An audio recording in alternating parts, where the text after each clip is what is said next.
In 1988, during the closing phase of the Iran-Iraq War, naval clashes in the Persian Gulf escalated into direct confrontation between Iran and the United States. Oil platforms were struck. Warships were damaged.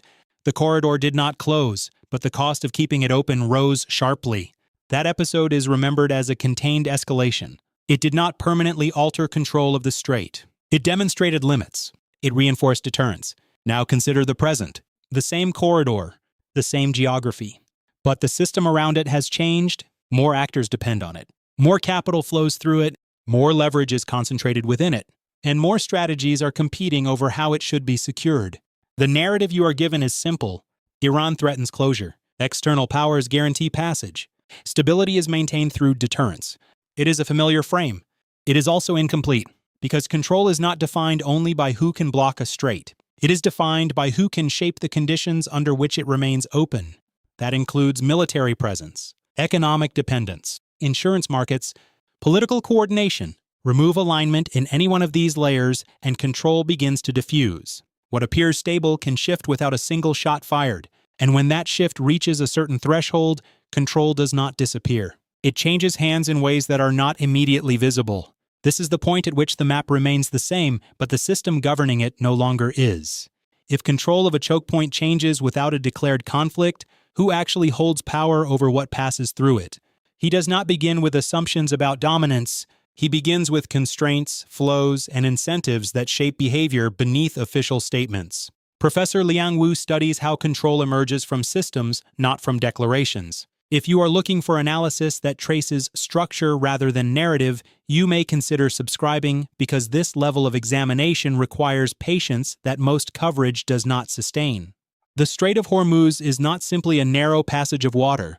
At its narrowest point, it is approximately 21 miles wide, with shipping lanes constrained into even tighter channels for inbound and outbound traffic. According to the U.S. Energy Information Administration, roughly 20% of global petroleum liquids consumption transits this corridor daily. This includes crude oil and liquefied natural gas shipments moving from producers in the Persian Gulf to markets in Asia, Europe, and beyond. This concentration creates a structural dependency. Global energy systems are calibrated around the assumption that this corridor remains open. Disruption, or even perceived risk of disruption, produces immediate effects in pricing, insurance, and shipping patterns. The International Monetary Fund has identified energy price volatility as a key driver of inflation across both advanced and emerging economies. When risk in Hormuz increases, that volatility transmits quickly. Historically, Iran's leverage has been framed in terms of denial. It possesses capabilities that could threaten passage, including naval mines, fast attack craft, and missile systems positioned along its coastline. These capabilities are real. They shape deterrence calculations. But denial is only one form of influence. Now consider presence.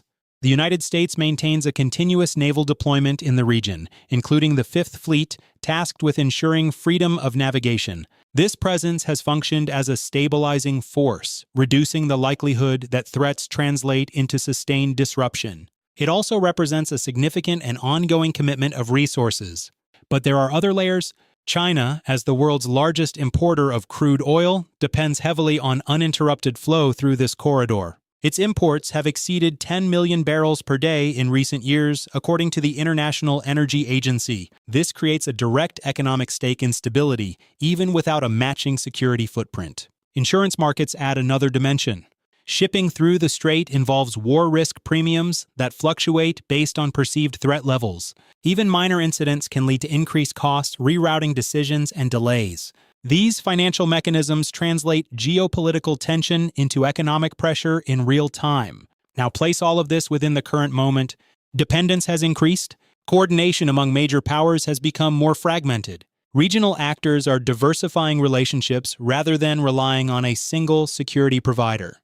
The system is becoming more distributed. This does not mean the strait closes. It means control becomes less centralized. And when control disperses across multiple actors, the question is no longer who can shut it down, but who can quietly shape the conditions under which it continues to function. The first angle is not who can close the strait, but who is quietly shaping its operational reality every day. At the surface, control is still described in binary terms. Iran threatens disruption.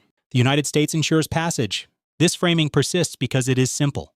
It is also outdated. Because control in a modern choke point is not exercised through singular acts of closure, it is exercised through continuous management of risk, movement, and perception. Look first at the visible layer. The United States Fifth Fleet remains headquartered in Bahrain, maintaining a persistent naval presence in the region. Carrier strike groups rotate through. Patrol vessels monitor traffic. Air assets provide surveillance and response capability. According to U.S. Central Command reporting, this presence exists to ensure freedom of navigation and deter disruption. This is the operational backbone of stability. Now go one layer deeper. Deterrence is not only about capability.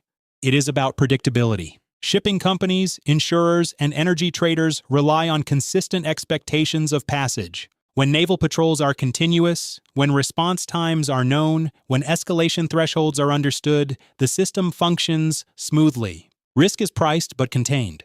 But the system is no longer defined by a single provider. China has increased its naval presence in the broader region over the past decade, including anti-piracy operations in the Gulf of Aden and expanded deployments in the Indian Ocean.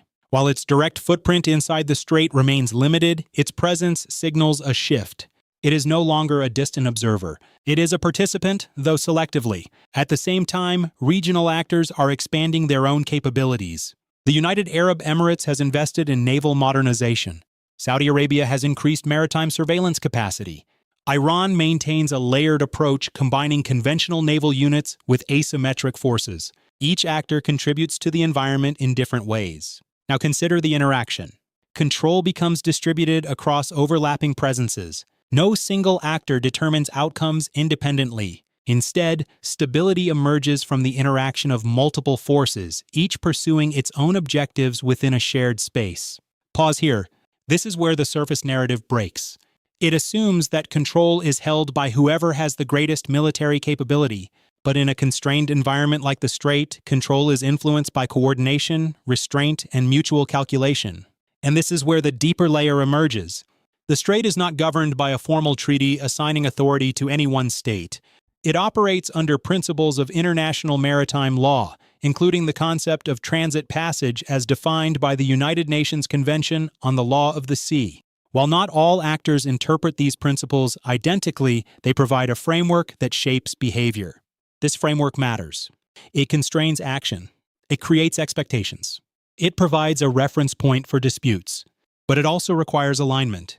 When major powers interpret or enforce these principles differently, the framework weakens. Not because it disappears, but because its application becomes inconsistent. And this inconsistency is increasing. Different actors are testing boundaries, not through direct confrontation, but through incremental actions. Increased patrols, expanded claims, adjusted rules of engagement. These changes accumulate, and over time, they alter the operating environment. Now consider the consequence. If control is no longer centralized, then influence shifts toward those who can navigate complexity most effectively. Not those who dominate militarily, but those who can operate across multiple layers simultaneously. And this is where the analysis moves forward. The question is no longer who controls the strait in absolute terms. It is who is best positioned to shape its conditions as the system becomes more distributed. The second angle is how economic systems are quietly redefining control without changing the physical geography. At the surface, oil continues to flow. Tankers move through the strait. Markets respond to supply and demand. Prices fluctuate based on visible events. This continuity creates the impression of stability. The corridor remains open. The system appears intact. But beneath that continuity, adjustments are taking place. China's role is central. As the largest importer of crude oil, China's energy security depends heavily on uninterrupted maritime flow. According to the International Energy Agency, its imports have exceeded 10 million barrels per day in recent years. A significant portion transits through Hormuz. This creates a structural incentive to reduce vulnerability. And China has acted on that incentive. It has expanded strategic petroleum reserves, increasing its ability to absorb short-term disruptions. It has diversified supply sources, increasing imports from Russia through pipeline networks that bypass maritime choke points. It has invested in infrastructure projects across Eurasia under the Belt and Road Initiative, creating alternative pathways for energy and trade. These actions do not eliminate dependence on Hormuz. They reduce its absolute importance. Now consider what that means. Control of a choke point is strongest when dependence is high and alternatives are limited.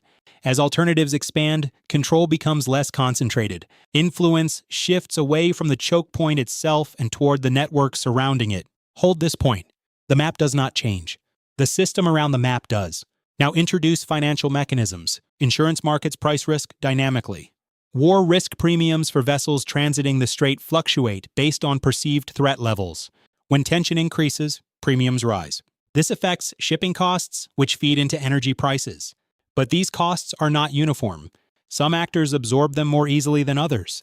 Large state-backed companies may continue operations with state support. Smaller operators may withdraw or reroute. This creates uneven access to the corridor, and that uneven access becomes a form of control, not imposed directly, but emerging from the structure of the market. Now consider currency and settlement. Energy trade is not only about physical flow. It is about how transactions are conducted. There has been increasing discussion of non-dollar denominated trade arrangements, particularly in transactions involving China and Russia. While the dollar remains dominant, these parallel systems introduce flexibility. Flexibility reduces dependency. Dependency influences control. And this is where the deeper implication appears. Control of the strait is no longer solely about who can physically secure or disrupt it. It is about who can operate within, around, and beyond it with the least constraint. And this is where most observers stop. They focus on ships, not systems. They measure presence, not resilience. But resilience is what determines long-term influence. Now extend this logic. If major importers reduce vulnerability through diversification, and if financial systems adapt to allow transactions outside traditional frameworks, then the strategic value of controlling the strait in isolation diminishes. Not disappears, diminishes. And that changes incentives. Actors may focus less on dominating the choke point and more on shaping the network that surrounds it. This carries the analysis into its most complex dimension. The third angle is the emergence of a silent competitor that does not control the strait directly, but may ultimately define its future. What most analysts miss is that the decisive factor may not be a state that projects power into the strait, but a system that reduces the strait's importance over time. Consider energy transition dynamics. Global investment in alternative energy sources, including renewables, electric vehicles, and hydrogen, has increased significantly. According to the International Energy Agency, global renewable capacity additions have reached record levels in recent years. This does not eliminate oil demand, but it alters its trajectory. Demand growth slows. In some sectors, it declines. Now consider geographic redistribution. As production and consumption patterns shift, new routes emerge. Pipeline networks expand, liquefied natural gas flows increase, regional energy systems become more integrated.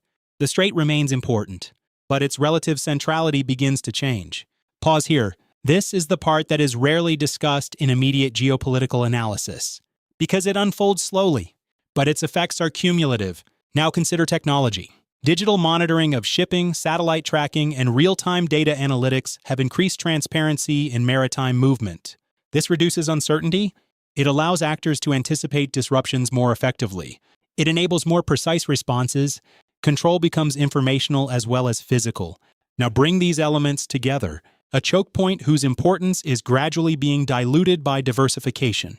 A system where economic resilience reduces vulnerability. A technological environment that increases visibility. The result is a shift. Not sudden, not dramatic, but directional. Control moves away from those who can threaten the strait and toward those who can operate effectively regardless of its status. And this creates a strategic dilemma. States that rely on choke points for leverage must adapt as that leverage erodes. States that invest in alternative systems gain influence without direct confrontation. This is not a zero-sum transition. It is a redistribution. And within that redistribution, a different kind of power emerges. Not visible in fleets, not declared in statements, but embedded in systems. This is the point where the analysis reaches its most consequential insight. The future of the strait may be decided not by those who control it, but by those who make it less central. And once that process advances far enough, control of the strait becomes a secondary question.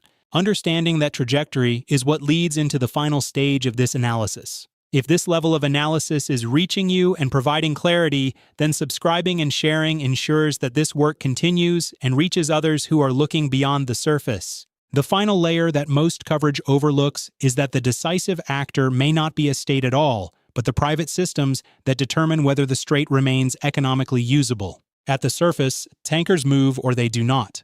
This appears to be a binary outcome shaped by military security. But the actual decision to move a vessel is rarely made by a navy. It is made by insurers, shipping firms, commodity traders, and risk committees that operate far from the strait itself.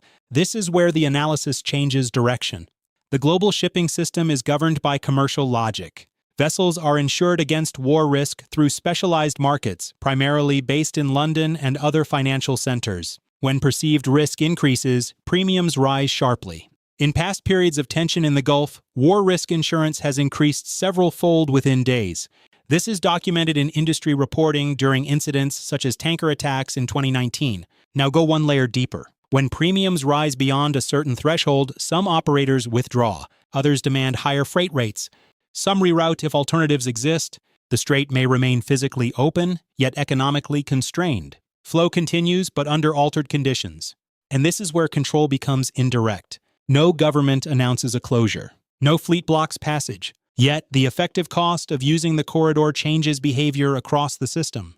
Access becomes selective. Only those with sufficient capital or state backing continue operations without interruption. Pause here.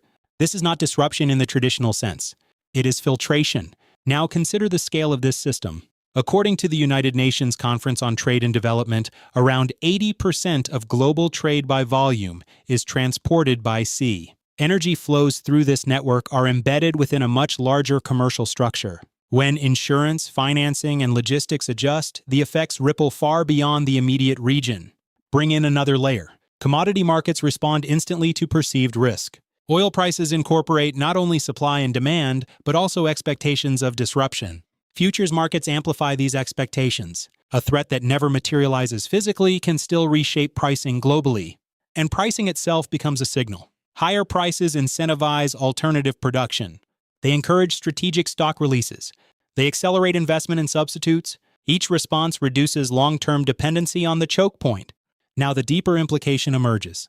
The system governing the strait is no longer defined solely by those who operate within it. It is influenced by actors who never enter its waters. Insurers, financiers, and market participants collectively shape outcomes through decisions that are commercially rational but strategically consequential. This creates a paradox.